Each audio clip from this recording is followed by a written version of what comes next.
Are you tired of the near constant barrage of politically charged news each and every day, practically minute by minute?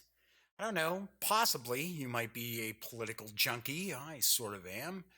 Or you may be someone who just wants to escape from all of the dread and doom and naysayers out there. Well, if that's the case, I've got good news for you because the Daily Dope is in the air.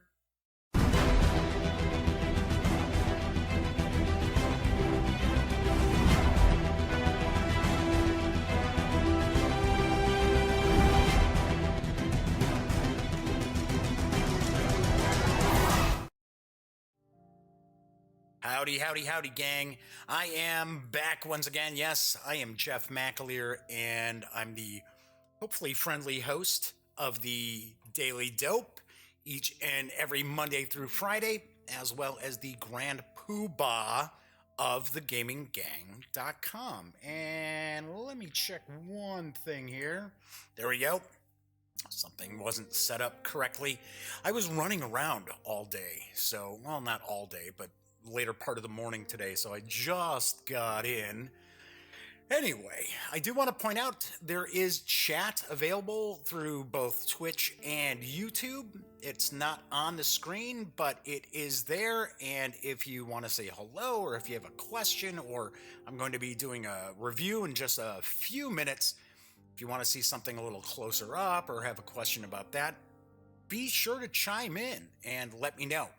If you have not stopped by the Daily Dope previously, well, welcome aboard. I am pretty much jack of all trades around here in the Duct Tape Studios. So anyway, I do have some news today, a little slim on the news. I will mention that I did get a few items that were popping up right before I was going to start doing the show. So unfortunately, that news will have to wait until next week. There was some pretty cool stuff though. But I do have some interesting items to share with you. And I also have a review of Capital City from the fine folks at Calliope Games. I will be reviewing this in just a little bit for Family Fun Friday. I like to look at, either unbox or show you how to play or review some good family games that you can get everybody involved with, be it, you know, the little ones to grandma and grandpa. So I like to do that on Fridays. Anywho, I've got a couple of items from the mailbag I'm going to talk about, and yeah, we should run about an hour today, maybe a little more than that. I always shoot for about 60 minutes or so. But let's jump into the news, because there is a brand new Savage World setting, which I'm really looking forward to getting my hands on, because it looks mighty, mighty cool. It is a Kickstarter I had talked about previously, and it is the Savage World of Flash Gordon. That's right, I was just talking about this Kickstarter last month, and now it's available in PDF, and I have the dope. On the rogue planet of Mongo, a brutal and sadistic tyrant named Ming the Merciless rules from his royal palace at the heart of Mingo City. Secretly defying the Emperor's reign of terror are the Freemen, revolutionaries banded together from a number of kingdoms around the globe. From the winged hawkmen of Sky City to the ice giants of Niquak, maybe I'm getting that right. From the water-breathing Corellians to the tree-dwelling Arborians, and from the nomadic lion men to the dwarves of the magnetic mountains, many who have suffered under the iron fist of Emperor Ming have united under their own standard to see that the despot is disposed and freedom for all becomes the law of the land. Inspiring this growing rebellion are three aliens from Earth: Dr. Hans Zarkov, Dale Arden, and Flash Gordon, the man whose face emboldens all who wish to live on a world free of Ming. Just want to cue that Queen theme music from Flash Gordon. He'll save every one of us. I know he will. He's Flash. The Flash Gordon role-playing game core rulebook contains updates to the Savage Worlds core rule system, new rules for powers, races, edges, and hindrances, gear, rocket ships, and some of the most unique setting rules we've ever designed. You'll learn all about the fantastic world of Mongo, a plot point campaign, savage tales, and a host of heroes, villains, and horrific beasts for the Game Master's eyes only. There's also Kingdoms of Mongo, and it's a comprehensive guide to the many diverse lands that can be found upon, above, and even within the great rogue planet of Mongo. This in-depth guide explores the cultures, geography, technology, and denizens of each domain. It contains everything your explorer needs to survive beyond the safety and security of Mingo City's thick flagstone walls and energized lightning fields. Kingdoms of Mongo focuses on 9 individual kingdoms: Arborea, Coralia, Phrygia, Kira, Radiuma. That doesn't sound right, even though it's radium with an A at the end. Let's say it's Redimia or Reduma. I don't know, whatever. Sky City, Skyland, Tropical, and Dalkir. It includes player-friendly information as well as secret material for the Game Master's eyes only, including new monsters, new adversaries, and all new savage tales. Pack your bags, climb on board your rocket cycle, and take to the turbulent skies. It's time to head out and see the whole wide world of Mongo for yourself. I do want to mention, I have a quick, it's a little more than a minute, I want to say, video from the original Kickstarter project to kind of show off a little more than just the few images I'm flashing across, to kind of spark your interest in Savage World of Flash Gordon.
I gotta admit, that looks pretty cool. And both the Savage World of Flash Gordon as well as Kingdoms of Mongo are now available in PDF from Drive-Thru RPG right now, and each carries an MSRP of $19.99. I do have to say, when I was a kid, that I want to say it was WGN here in Chicago on occasion would air Flash Gordon serials. But I think they were trimmed for time, because I don't remember we had to tune in, next week or anything like that.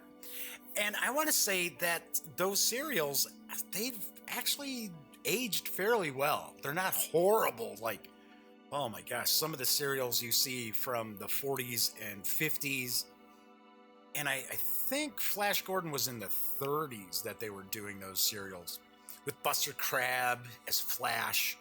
Really, really cool. And I do remember the cartoon on Saturdays. King Features did the strip. They had the rights to the strip. Alex Raymond's famous comic strip. I'm trying to remember who did the animation. But one thing that was cool about that was, well, okay, granted, they did kind of recycle some animation throughout the show. But it was actually very neat how it was a self-contained story, which you didn't see that on Saturday morning cartoons. There was a beginning, there was a middle, there was the end. It was a complete tale. It wasn't just like most cartoons would be, like action cartoons, where it's just ongoing forever. So I always thought that was cool. And Flash Gordon, I've always liked Flash Gordon. Buck Rogers, to me, Buck Rogers was always sort of a poor man's imitation of Flash Gordon. Anyway, but you can get the PDFs over at Drive-Thru RPG. There is a free adventure. You'll see that there's a propaganda poster that with Flash that keeps popping by. It says he'll save every one of us. That's available for free. So there's some free stuff. There's archetypes and a few free downloads for it too that you may want to check out. But this is certainly an RPG that I want to take a peek at because I want to see some super cool artwork. That's classic artwork, and I want to see what they've done with Flash Gordon because it sounds very, very well done by Pinnacle Entertainment. And they do some really awesome settings books for Savage Worlds. Anyway, there is a board game that is coming very soon. Do not have an MSRP on it just yet, but it is looking really, really interesting, and the artwork really pops. It's got some miniatures to it as well, and it is called The Grim Forest, and I've got the dope.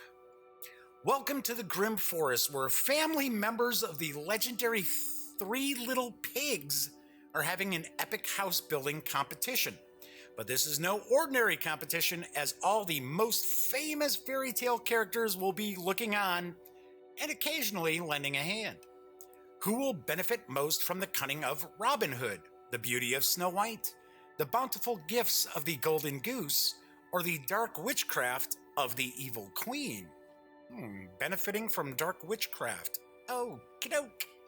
Using only their wits, a handful of sharp steel tools, and a few stacks of resources gathered at great risk from fields, brickyards, and even the dark and deadly Grim Forest itself. Each player must compete to be the first to build 3 houses and gain the title of Royal Builder. Players are encouraged to use any of the devious tricks they've read about in the many books of fables found throughout the land. Some will have their plans wrecked by that villain of old, the big bad wolf, while others will gain bricks, straw, and wood by the cartload. Who will brave Who will brave the dangers, avoid foul monsters, and bring home the victory? There is only one way to find out. Get ready to venture into the Grim Forest. And yes, I do actually have another little video to share quickly with you, because the Grim Forest did kickstart for Druid City Games, a company I'm not familiar with. I've really never heard of them before, but this does look pretty wild, and it was a highly successful Kickstarter. So let's take a peek. Welcome to the Grim Forest, where family members of the legendary Three Little Pigs are having an epic house building competition. But this is no ordinary competition, as all the most famous fairy tale characters will be looking on and occasionally lending a hand. Who will benefit most from the cunning of Robin Hood, the beauty of Snow White, the bountiful gifts of the Golden Goose, or the dark witchcraft of the Evil Queen? Using only their wits, a handful of tools, and a few stacks of resources gathered at great risk from fields, brickyards, and even the dark forest itself, each player must compete to be the first to build 3 houses and gain the title of Royal Builder. Players are encouraged to use any of the devious tricks they have read about in the many books and fables found throughout the land. Some will have their plans wrecked by that villain of old, the big bad wolf, while others will gain bricks, straw, and wood by the cartload. Who will brave the dangers, avoid foul monsters, and bring home the victory? There is only one way to find out. Get ready to venture into the Grim Forest. Grim Forest is a 2 to 4 player strategic game of hidden movement, resource gathering, and house building. It is a medium weight game that plays in approximately 45 to 60 minutes. During the game, players will play cards secretly to move to various location boards where they attempt to gather resources. Using their deduction skills and a handful of fable cards, players attempt to deduce other players' plans and make the most of their own actions. After resources are collected during the gather phase, players will enter a building phase where they can use those resources to build wood, straw, or brick homes. Whenever a player builds a wall section to one of those homes, a helpful friend from the nearby forest comes to lend their hand. Players will choose at that point to accept that friend's help, but occasionally it may make more sense to send that friend to a different player, sending their ally and their abilities back to the forest. With 16 unique Fable cards and 12 powerful friend cards, gathering resources in the Grim Forest can be a difficult and challenging endeavor. Work hard, deduce correctly, avoid the treachery of other builders and wicked claws of the lurking monsters, and you might just have a chance.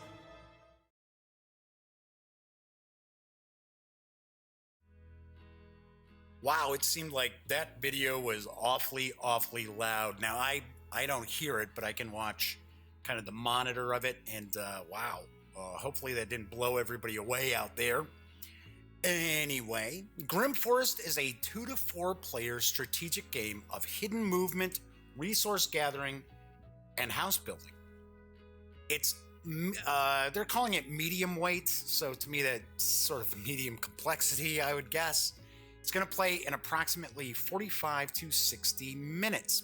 During the game, players will play cards secretly to move to various location boards where they attempt to gather resources. Using their deduction skills and a handful of Fable cards, players attempt to guess each other's plans and make the most of their actions while disrupting the other players' plans.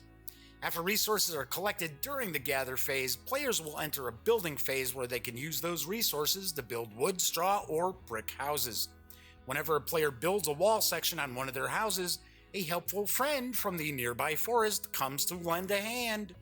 Players may choose to accept the help of that friend, but occasionally it makes more sense to send that friend to a different player, sometimes discarding their current friend in the process. With 16 unique Fable cards and 12 powerful friend cards, gathering resources in the Grim Forest can be a difficult and challenging endeavor. Work hard, deduce correctly, avoid the treachery of the other builders and the sharp teeth of the lurking monsters, as well as that bad old wolf, and you just might have a chance. The Grim Forest is actually being released in conjunction between Druid City Games and Skybound Entertainment. And I found that interesting that Skybound, which, if folks know Skybound, of course, is Robert Kirkman's company. So it was really founded for like The Walking Dead, Invincible, things like that. Then they branched out and they did Super Fight, which I have never played. I'll be very, very honest. I have never played Super Fight. I suppose it's pretty popular. I know very little about it. I know it's not just a knockoff of Cards Against Humanity, but I haven't played it.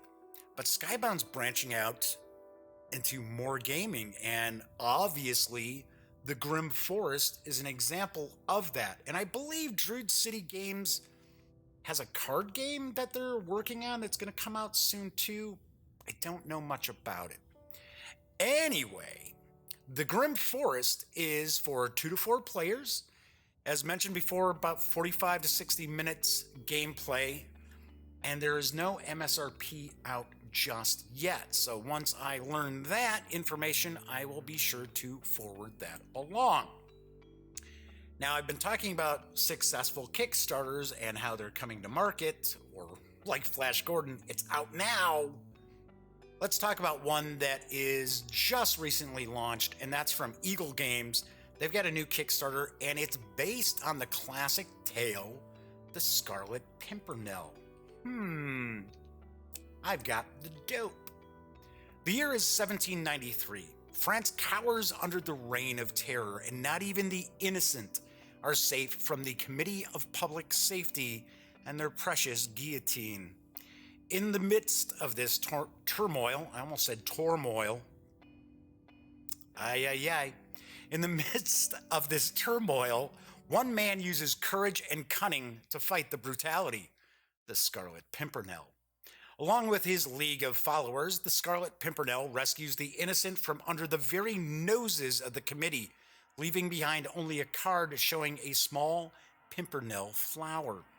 The man behind the rescues, Englishman Sir Percy Blakeney. Hey, wait a second, you just spoiled the book for anybody who hasn't read it.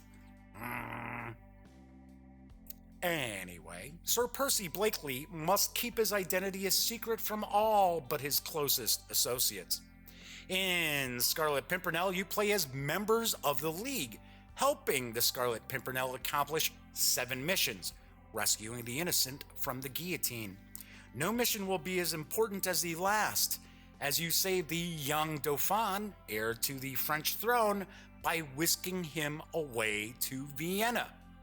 In the Scarlet Pimpernel, players reveal a mission card as the current mission.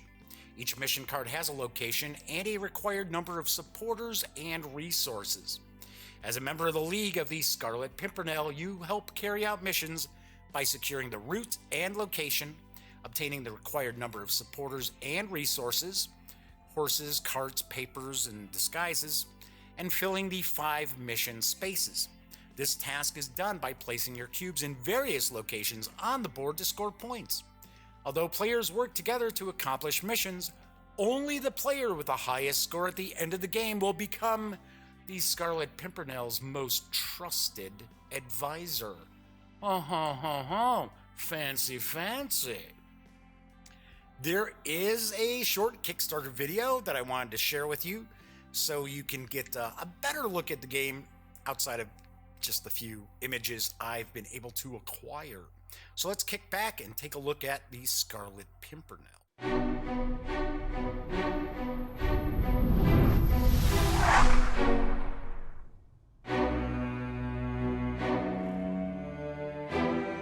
France, 1793.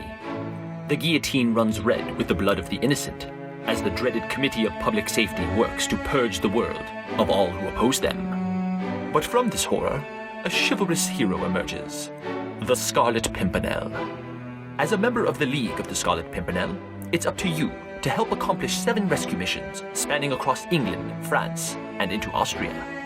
You must plan carefully and rally the support of nobles to achieve your cause. You have a supply of resources at your fingertips. Use them wisely, and you can earn the special favors to upgrade your capabilities. But step quickly, for these special favors can be stolen away by others in a flash.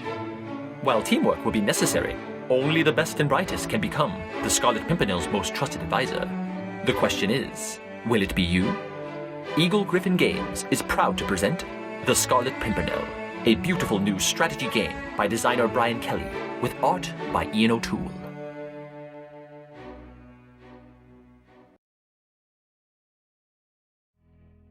The Scarlet Pimpernel Signature Edition is for 2 to 6 players, ages 12 and up, and will play in about 60 to 90 minutes.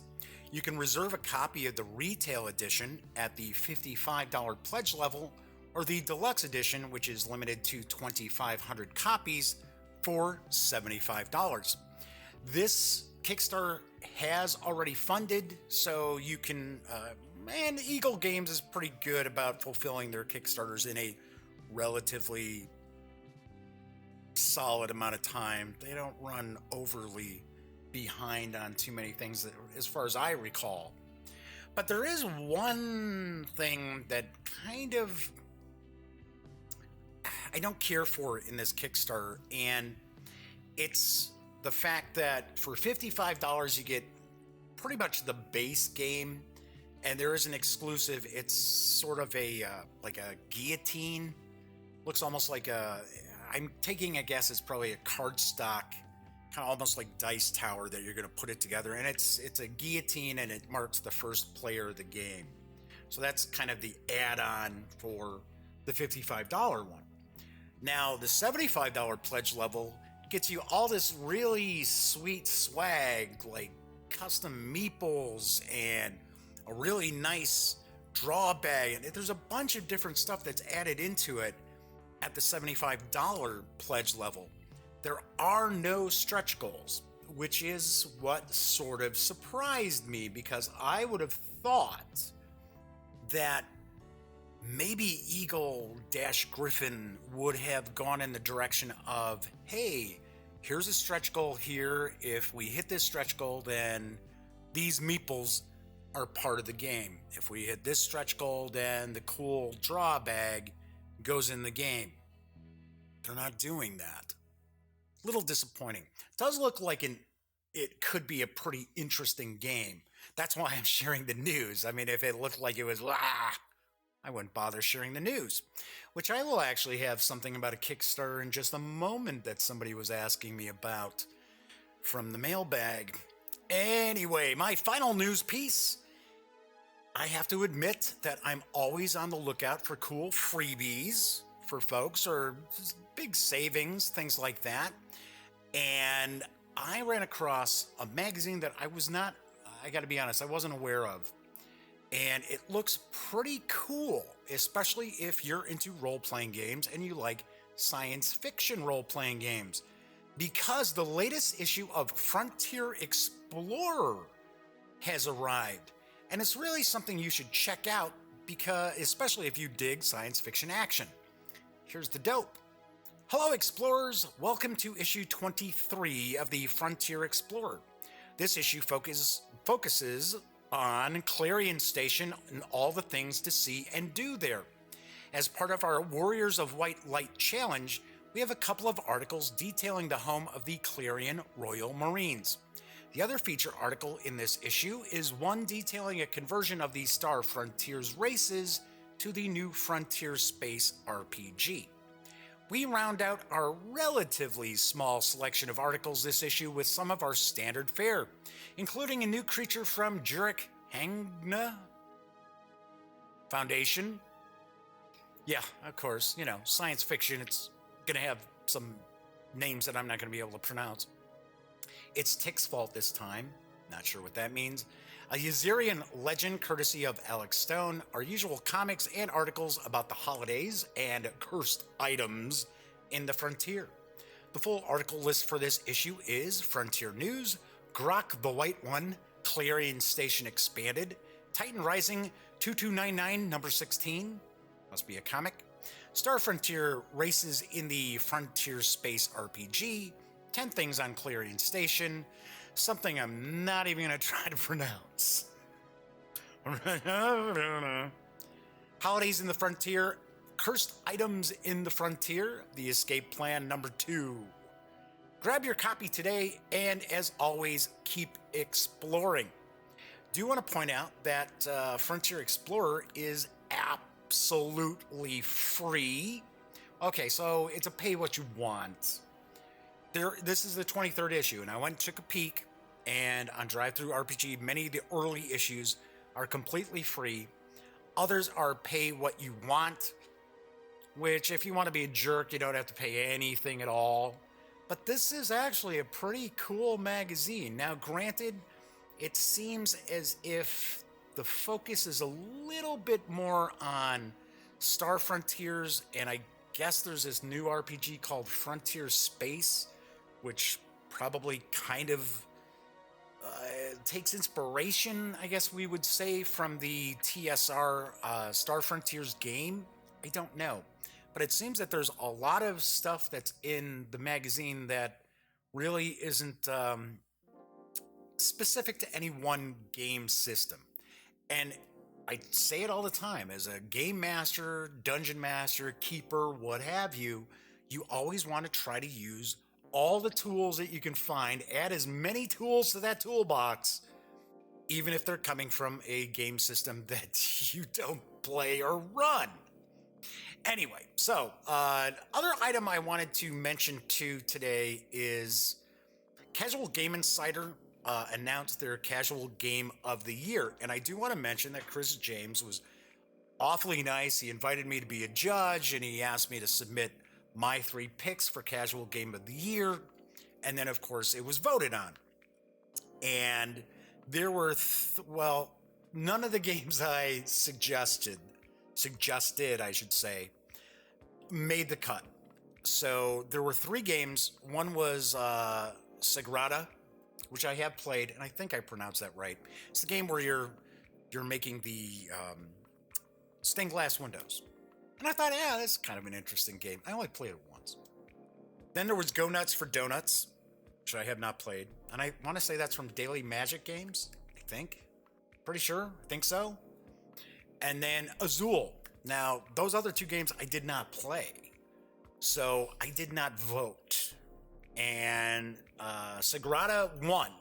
It has been revealed that that is the Casual Game Insider Casual Game of the Year, and which is cool, which is great. I mean, I'm not knocking any of these three nominees.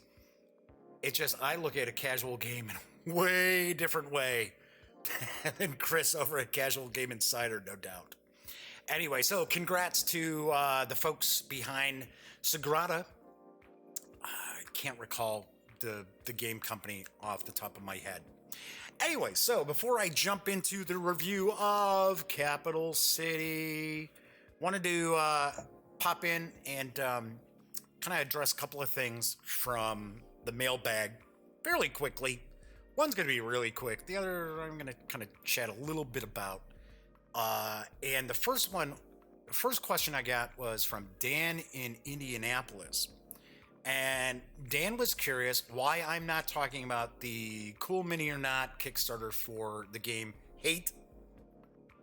Because everybody's talking about it. Everybody's putting out news about it. And every time they hit a stretch goal, it's everywhere. And okay, so the first thing that I want to point out is if there's an item that you're going to be able to read about or listen to somebody talk about or watch a video of that's everywhere, I'm probably not going to cover it because what's the point? So I'm sharing the same news that 1,000 other people are. It's not that I have anything against Cool Mini or Not at all. Granted, okay, I don't think they should be on Kickstarter for every single game that they end up producing, but whatever. I mean, that's fine. But I will say that I have absolutely no interest whatsoever in covering Hate. I did check out a few issues of the comic that it's based on when it started, and it was certainly not my bag. And this comes from someone who reads The Walking Dead religiously, and it was sort of like, nope, not my sort of comic, not my thing. And there is a reason why Cool Mini or Not is not going to release Hate into retail stores. It's not going to be distributed through any retailer, anything like that, because of the subject matter. And I'm not going to really get into the subject matter too much. It's just not my thing. It's just, it's called Hate for a reason. So, no thanks. Sorry. So if you need your Cool Mini or Not news, then, go hit somebody else. Sorry. All right, then Glenn and Marguerite in Sarasota, Florida asked with the glut, that was their word, not mine, of reviewers and websites and YouTube channels and so on and so forth, covering board games, well, tabletop games, I guess we'll say. Should they even bother trying to get into the field of covering tabletop gaming? And I talked about this about a month ago. I kind of was like, I'm the sort of person where I don't look at people as competition. Personally, in my opinion, the more people we have talking about games, sharing information about games, the better. Because for the most part, now granted, of course, you've got Board Game Geek and Dice Tower, and they've got correspondence and things like that. But a vast majority of reviewers are either solo or maybe it's a pair, maybe even 4 people. So if we get as many unique voices out there, then a lot of stuff that's cool, that should be on people's radars, will not fly under people's radars. I'm the first to admit there's loads and loads of super cool stuff that is out there, and I'm just not aware of it for whatever reason. The company doesn't contact me. I don't encounter it. Maybe it's just not a kind of genre that I play much of. So yes, by all means, get involved in the hobby. I am not going to dissuade anybody from joining the hobby. So I want to give a few quick tips. And, some folks will say, well, Jeff, geez, what are you talking about? You don't even have 900 subscribers to your YouTube channel. People forget, this is not the gaming gang This is a very tiny, tiny portion of the gaming gang. So we'll hit about 1.5 million unique visitors this year. So that's kind of cool, especially if you know what unique visitors are for websites. So anyway, so the tips I have, first off, save up a little bit of money. And I don't recommend just doing something where it's like xyz.blogspot.com. I don't even know if Blogspot's even around anymore. Or wordpress.com, anything like that. Go and get yourself a domain name and go and pay to be hosted on, some server someplace.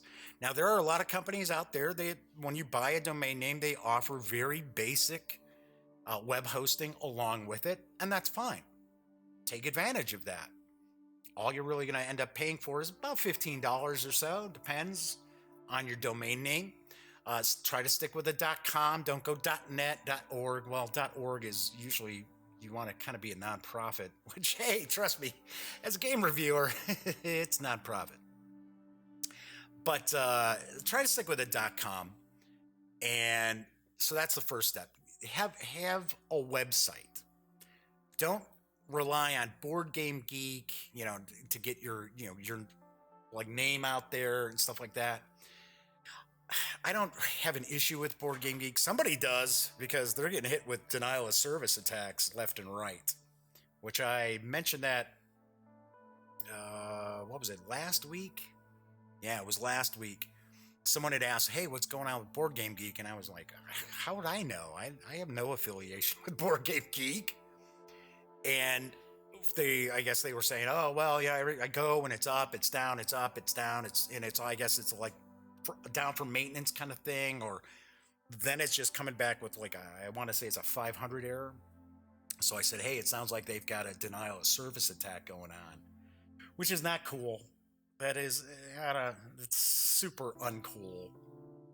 But yeah, don't and it's cool. Yeah, if you want to do the Board Game Geek thing, yeah, that's fine. But you're really not going to make a name for yourself by being, say, like a featured reviewer on Board Game Geek. It's just my thoughts, whatever, what have you. So the other thing I would say is stay true to yourself.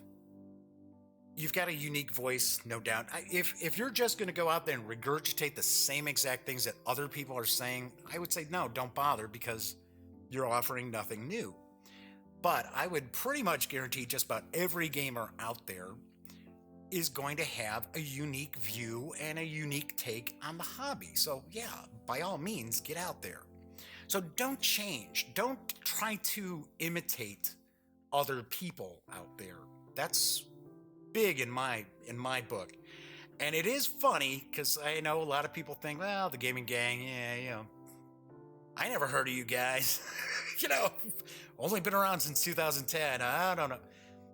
We did some things that other people who were covering the hobby, and of course, when I got started, there was just a small handful of outlets out there who were covering the hobby.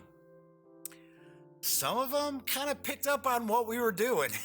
And what's the most sincere form of flattery, right? Imitation. So it was cool. It didn't bother me. It's like, whatever. So yes, keep a unique voice.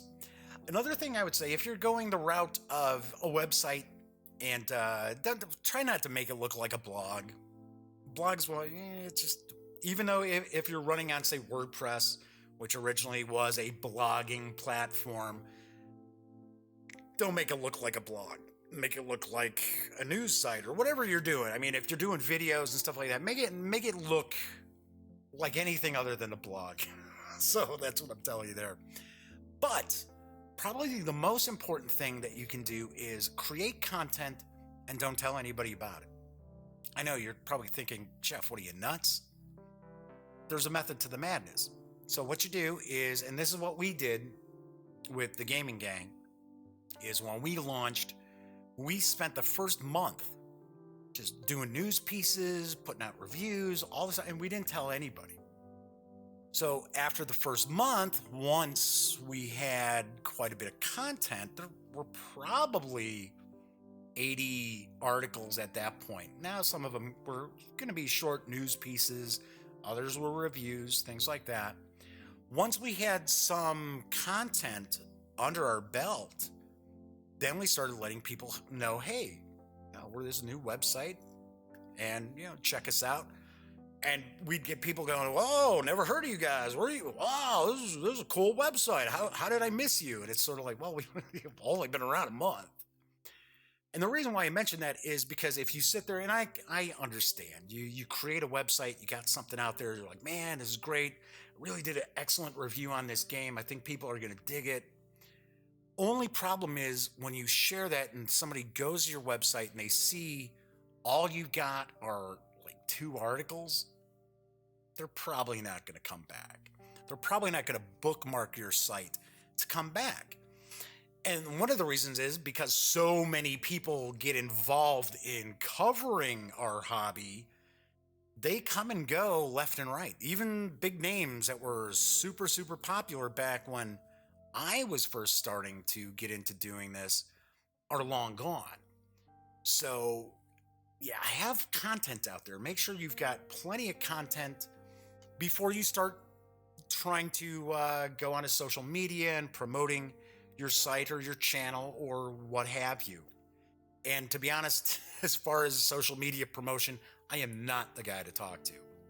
I have never been good at that.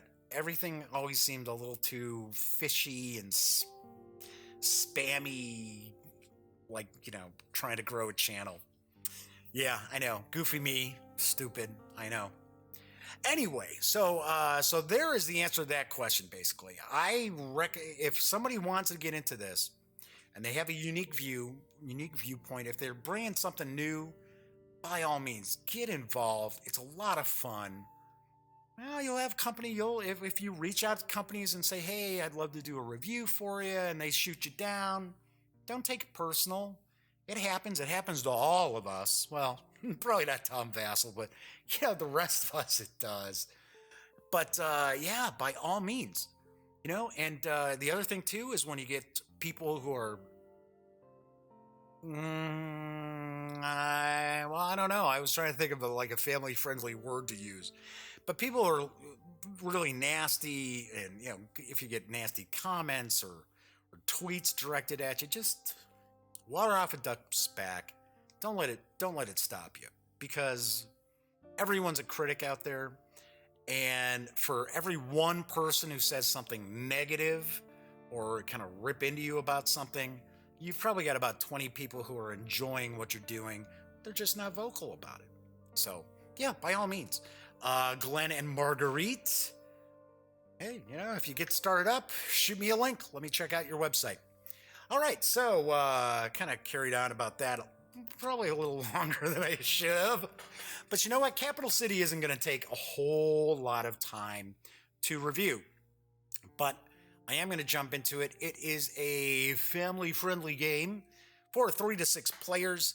It plays in about a half hour to an hour-ish. Shouldn't really, even with 6 players, you shouldn't really go over an hour once you kind of have the hang of things. And it has a very, very family-friendly MSRP of $20. So let's pop on over to the other camera as I kind of shift around here. There we go. So, Capital City. It is designed by James Ernest. I believe that is the correct pronunciation. Gotta get a sip. Gots to get me a sip here. Wetting the old whistle. All right, so Capital City is a kind of Old West game where you're building the town. And I know it's a city, but it starts off really as a town. So you're going to have these different animal critters.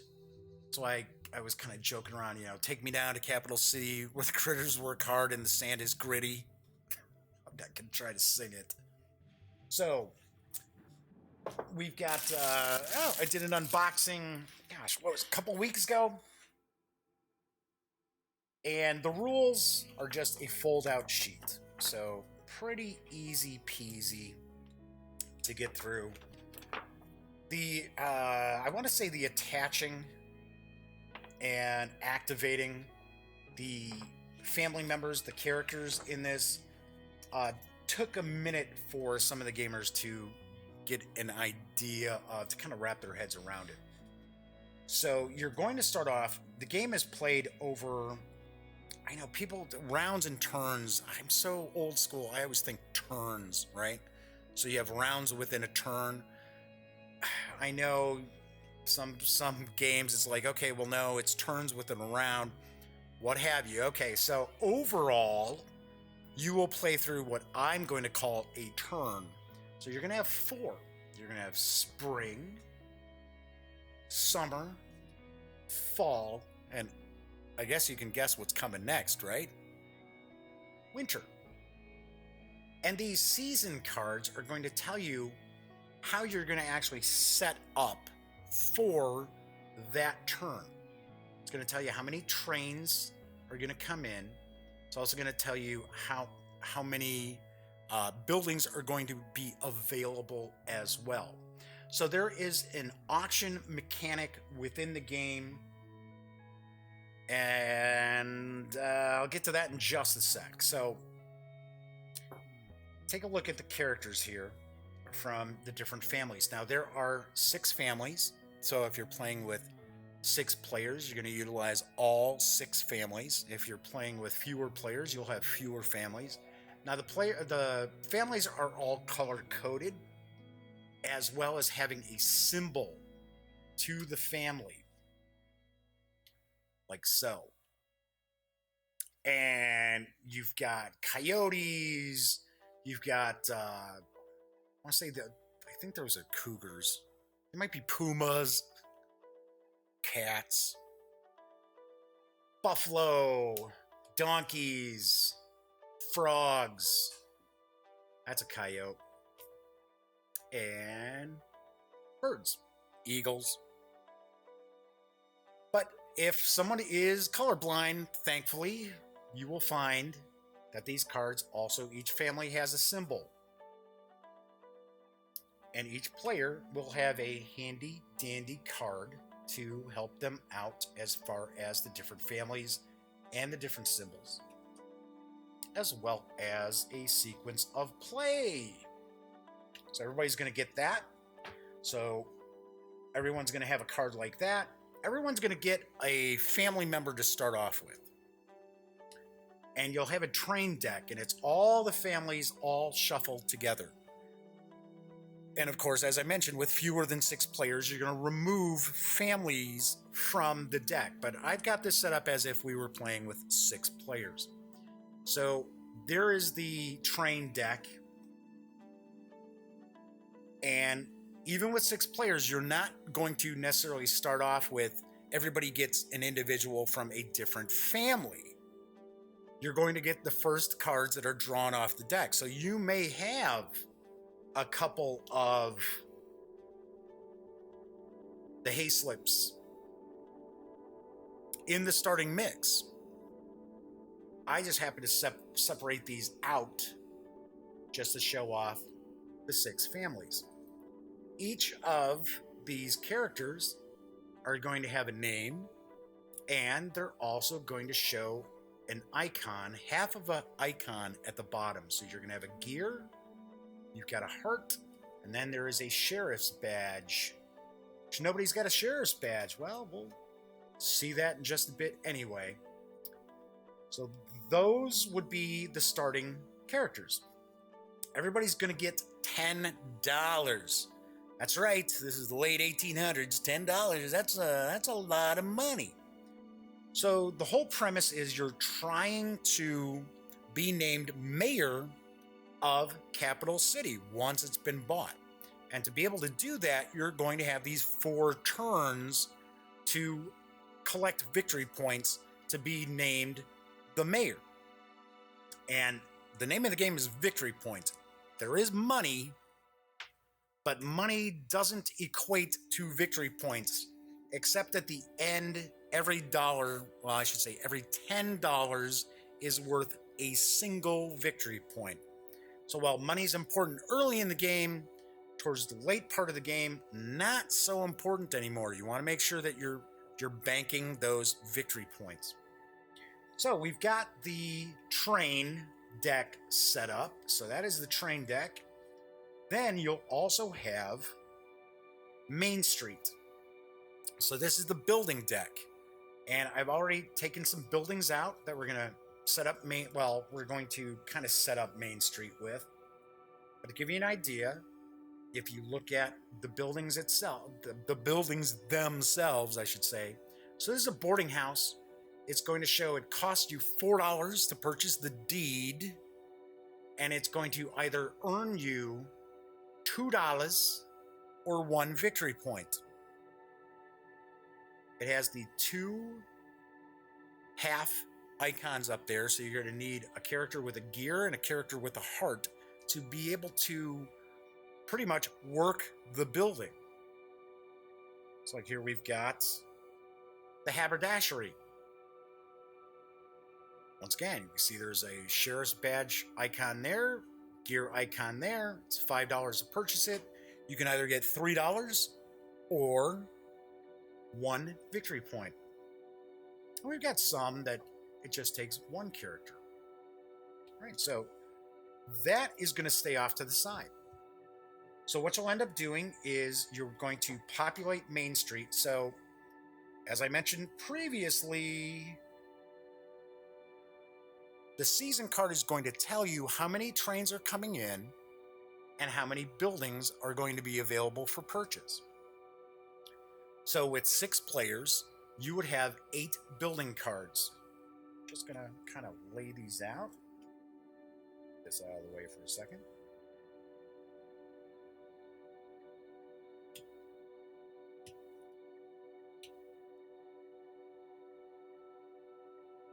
Okay. So taking a look at some of the buildings that we have, we see here, that's a pretty expensive building. It's going to require 2 characters to populate it. The laundry, pretty inexpensive, but it can earn you some decent cash. The bank, which I was surprised the bank didn't provide victory points, but it does provide a lot of dough. We got the mercantile. So we'll have these buildings out here. Everybody's got their character, like so. And then there is an auction mechanic to begin the game, because there's an auction mechanic, then there's a drafting mechanic, and then of course you're going to be purchasing. So with 6 players, you would have various priorities. So we've got 6, 5, 4, 3, 2. Guess what's coming next, right? You're going to lay this out on the table. I'm going to overlap these for a moment. And to start the game off, the player who has a family member whose first name starts with like the lowest letter in the alphabet. So if it starts with an A, they get to go first, okay? So in order, you're going to go around the table and decide, do you want priority 6? Because you're going to go last for a majority of the round, or of the turn, I should say. So what you can do is, if you say, well, no, I want to go later, because you have 2 options. You can either place a bid to kick into the kitty, into the pot, or you have to take the priority card. So the first player may say, no, I don't want to. I'm going to pay $1. So I'm paying $1 because I want to go later. Now remember, you're only going to start off with $10. Next player says, no, I don't want 6 either. So let's say the third player says, no, I'm not going last. But then the fourth player says, well, wait a second, there's $3 there. I can take this card and I get that money. And of course, once you've taken your priority, then you're out of the bidding. And this takes just a couple minutes really to go around the table. And you will see sometimes people are like, oh, no way, man, I'm kicking in. And everybody just keeps throwing money in because they don't want to go later in the turn. And then other times it's sort of like, well, there's no money there. And you're like, I'm not spending any money. I'll just take this. I'm not kicking anything into the pot. I'm just going to take this. So that's how the auction mechanic goes. So the person who has the number one priority, and I'll throw that back in there. First thing they're going to do is they get to check out who's on the train. Now, this train deck, you've got an indication on these cards what family is, there's a member of that family on the train. You don't necessarily know who it is or what their skills will be. So when you have just the one train, so you'd have we're playing 6 players, you're going to take 7 cards.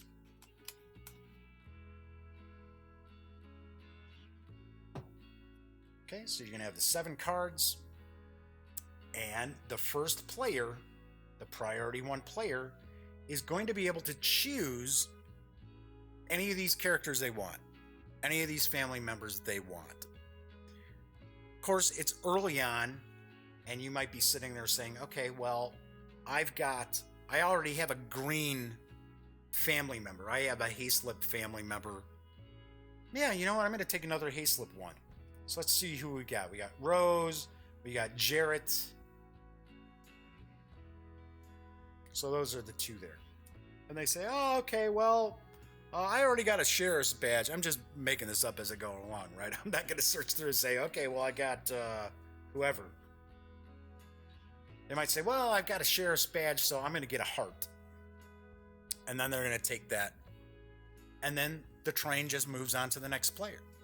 So by the time you would get to the 6th player, or if you're playing with fewer than 6, to the last player, there's going to be 2 characters left.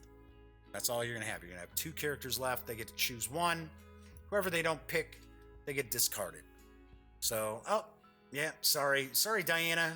Just couldn't see you joining the town. So see ya. So they get discarded. And then, of course, everyone's going to have their characters. Then the next thing the first player is going to do is they are going to purchase a building. So they got their money. Now, this is one of the reasons why you're not sitting there trying to shell out a whole lot of money during the auction portion of the game, because you don't want to be sitting there without any cash to buy buildings, because the buildings are how you generate those precious victory points and money. So you're going to buy a building. So let's say the first player says, okay, well, I've got $9 left. And I think, let's say the first player's got, we'll just say they've got them, right? Okay, so they got them. So they're trying to look, okay, so where could I go maybe to utilize either one of these? Or, well, there isn't a building with 2 people that has a gear on it. So, you know what? I think I'll buy the mercantile for $6, and they buy the building.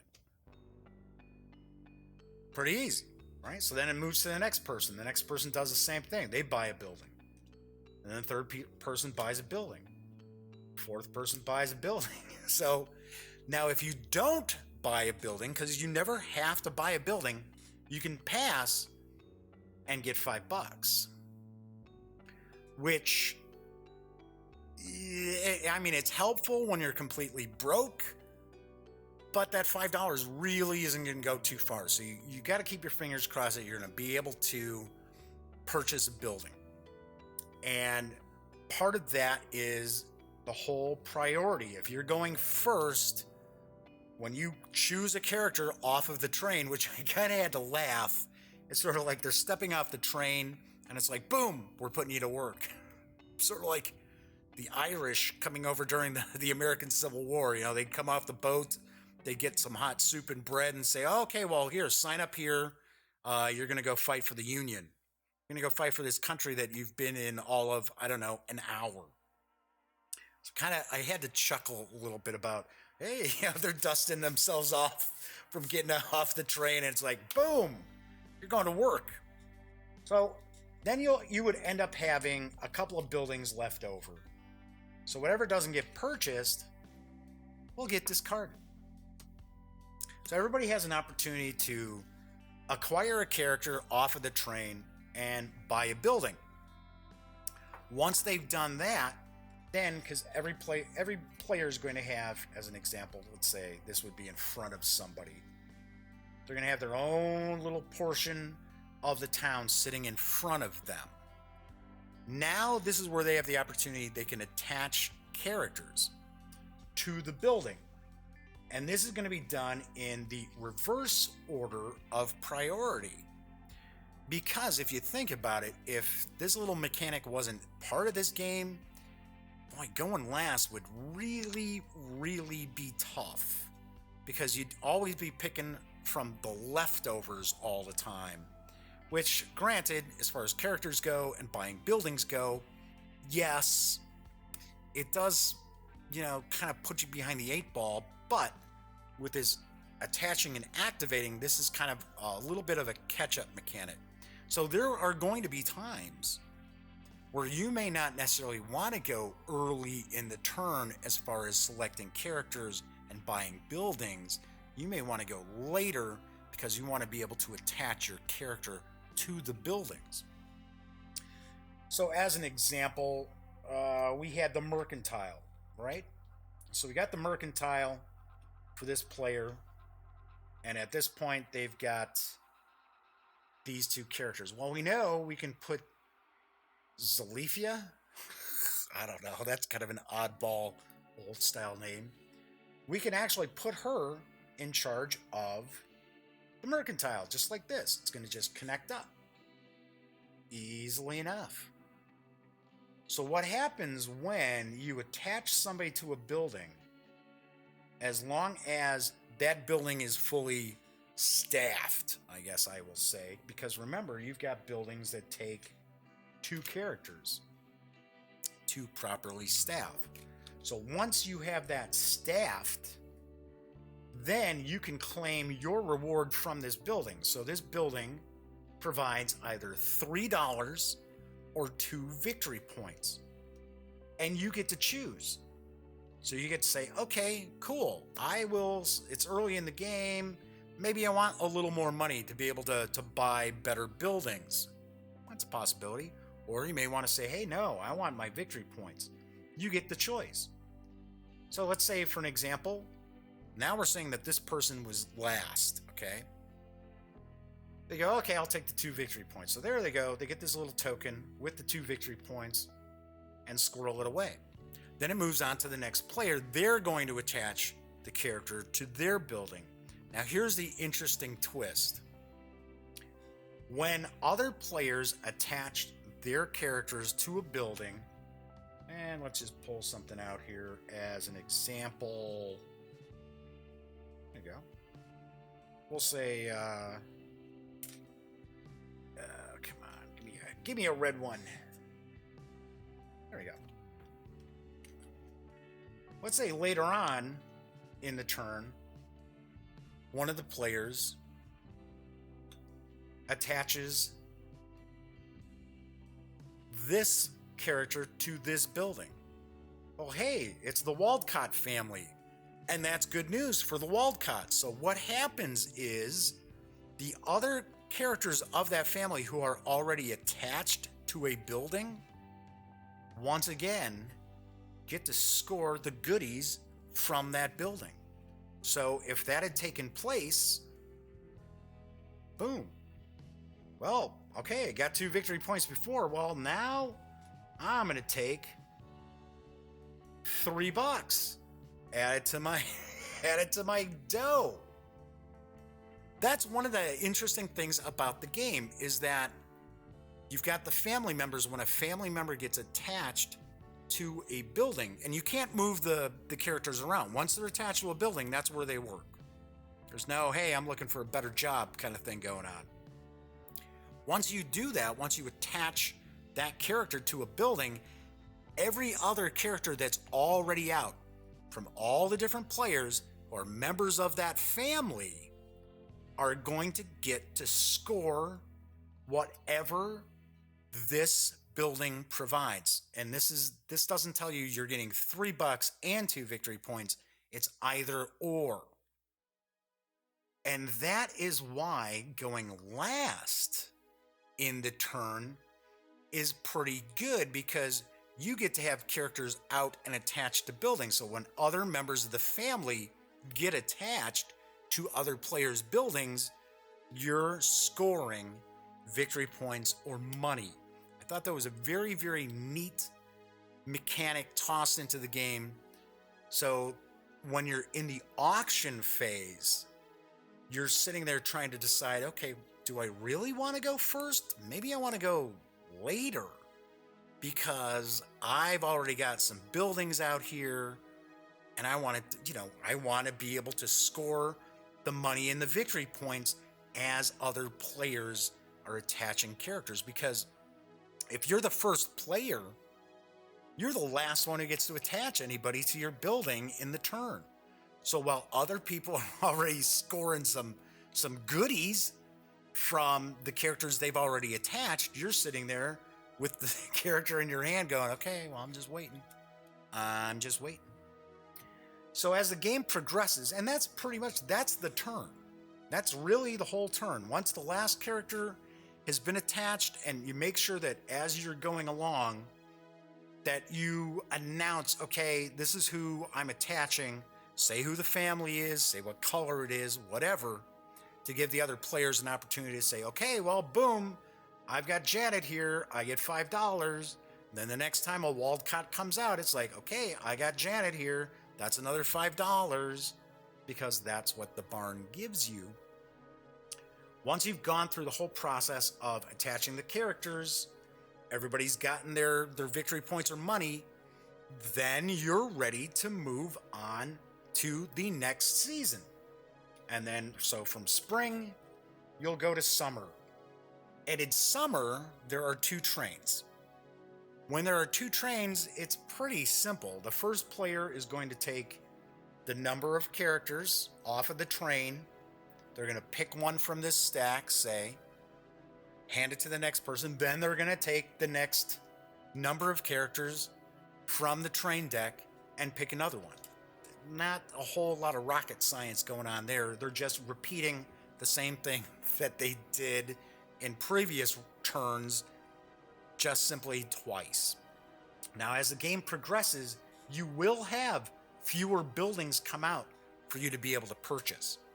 So it's important to try to make sure to do your best to purchase the buildings.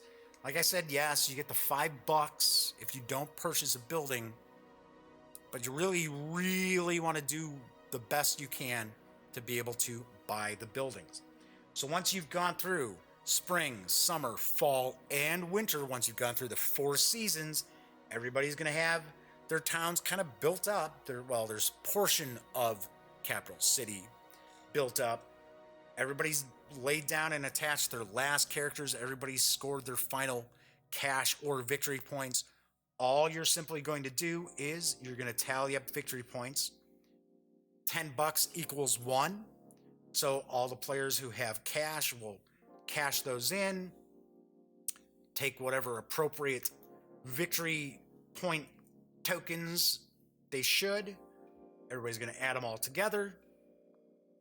And whoever's got the most points is declared the mayor of Capital City. Easy peasy. And I actually, amazingly, and I shouldn't say amazingly enough, I know some people sit there and they think, oh, well, Jeff, you do all these reviews for these really heavy-duty games and really in-depth games.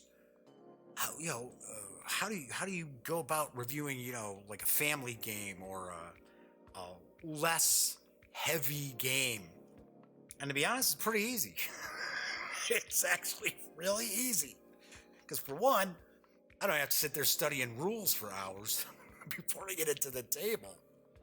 So, in a nutshell, that is Capital City. It moves along pretty quick. It's got the auction mechanic. It's got the attaching the different characters. You got the choices of the victory points or cash. And it's true. I mean, even with 6 players, we did finish up. We played twice with 6 players, and we were teaching quite a few people how to play in the first 6-player game. And it still only ran about an hour. It didn't run much more than an hour. So, what do I dig about the game? Is there anything I may not like so much about the game? Let's talk about negatives. I don't really have anything I could say is negative. It's not reinventing the wheel. I mean, we've seen a lot of these mechanics in other games before. It does a nice job of tying them together. So, artwork's cool. I like the artwork. Granted, the family members, it's not like every single family member has a different piece of artwork, but that's okay. I mean, for a $20 game, you can't complain. No complaining for that. Yeah, sure. $40, yeah, have different artwork on every single card. And that's one thing I have to point out, because there are companies out there that would release something like Capital City, right? It's kind of smaller box size, not tiny, but it's, smaller box size, smaller footprint. And they would have no qualm saying, $30, $35. Calliope Games, no, it's $20. It's a $20 game. So anyway, as far as negatives, I don't have any negatives. Outside of like I said, we've seen these mechanics before, but that's not a negative. It's just a matter of fact. What do I like about it? Okay, for one, I like games that play 6 players and move along in a relatively quick manner. So definitely like that. I like the fact that you can't just sit there and say, okay, I'm just going to get everybody from this one family. Because you want to have kind of a variety. Because, say, for an example, you focus on only red family members, which I believe the Waldcotts, right? So if you only focus on them and no one else is getting those family members off the train, or they're not drafting them when it comes along to them, or maybe those are buried down at the bottom of the deck you're never going to get to, then you're going to be missing out when everybody else is putting down green family members and blue family members and yellow family members. You're going to be sitting there going, oh, wow, everybody else is scoring cash, victory points. So I like the fact that it's got a few different options for you to kind of pursue. Then, like on the flip side, you can't just say, well, I'm going to make sure I only have one character of each color and that's it, because that doesn't always work out real well either. Plus, you've got the 3 little icons that have to match up with the buildings and that. And if you're sitting there and like, well, I'm going to get a blue character, and the blue characters are popping up, but you can't attach them to any building.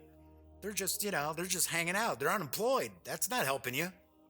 So yes, I like the little bits of strategy that you can toss in there. It's certainly not a very heavy strategy game by any stretch. I do also appreciate the fact that during the auction, some folks may highly value going first in order to draft the characters as well as buy the buildings. Well, in later turns, some players may say, hey, you know what? To me, it's more valuable for me to go late to be able to drop down and attach a character and be able to score extra dough as the players follow you, placing and attaching their characters to buildings. So yeah, a lot of fun. I really, really thought this is a very, very cool game. Now, I have reviewed 3 Calliope games so far. So there's been Ancestry, there was Shutterbug, and Capital City. And I really liked Ancestry. I liked Shutterbug. I didn't... the only thing with Shutterbug to me was there really wasn't a whole lot of kind of strategy to it. But it was fun. It was, and especially it's for ages 8 and up. I mean, come on. It's not Race for the Galaxy. Most 8-year-olds aren't going to be able to sit down and be like, yeah, Race for the Galaxy, man, let's go.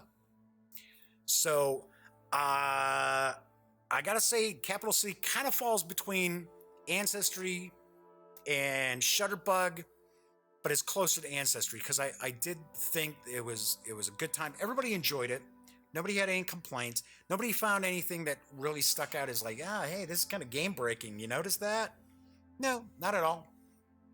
So I gave Ancestry an 8.8.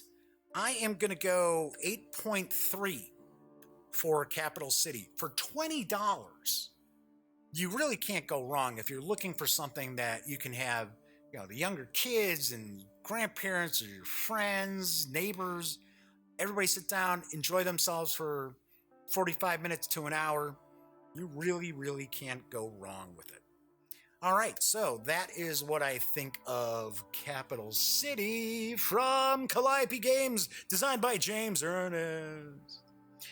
So, what do I got cooking next week? On Monday, I am finally going to review Sakura Arms from AEG, because I would have done it this past Monday, but of course, there wasn't a show. So I'm going to make sure I take care of that. Tuesday, I think I'm going to do unboxing. Might go Tokyo Ghoul from Ninja Division. I think I'm going to go with that. Wednesday, I'm still up in the air if I'm going to do a how to play or a review. And of course, I never know what's going to pop up. Maybe something might show up and I'm doing an unboxing. So Monday, I will have the review for Sakura Arms from Alderac Entertainment Group, and as part of their Big in Japan line. And it is a mighty interesting game. It's a 2-player kind of battler game, but it's got a lot of twists to it. So, and we'll talk about that then. Anyway, when you are not watching The Daily Dope, be sure to go visit thegaminggang.com for all the latest in gaming news, reviews, comics, movies, TV.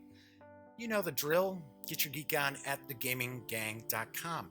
If you like The Daily Dope, then by all means, please subscribe here on YouTube or be a follower here on Twitch, because, hey, I'm in both places at once. Pretty tricky. And, if you dig the video, give it a thumbs up. If you don't and you thumb it down, it's okay. I've said it before, I'll say it again. I am not everybody's cup of tea. Anyway, I am Jeff McAleer. Thank you so much for watching. I really appreciate it. And I also want to say, hey, thanks for some of the really nice comments that people have floated out there. And a couple of emails I've gotten recently. Very, very nice. It's really, really appreciated, because I've said it before. Usually the only feedback any of us get doing this kind of stuff is just negative. It's just, that's not how I would have done it. It's kind of like, yeah, okay, well, great. Start your own website, spend your own money, get your own equipment, do it however you want. Anyway, so I was going to say, I'm Jeff McAleer. Thanks so much for watching. I will be back on Monday. So have a wonderful weekend. Enjoy it. It's supposed to warm up here in the Chicago area. I don't know. Hasn't warmed up much yet. But until next time, like I said, thanks for watching.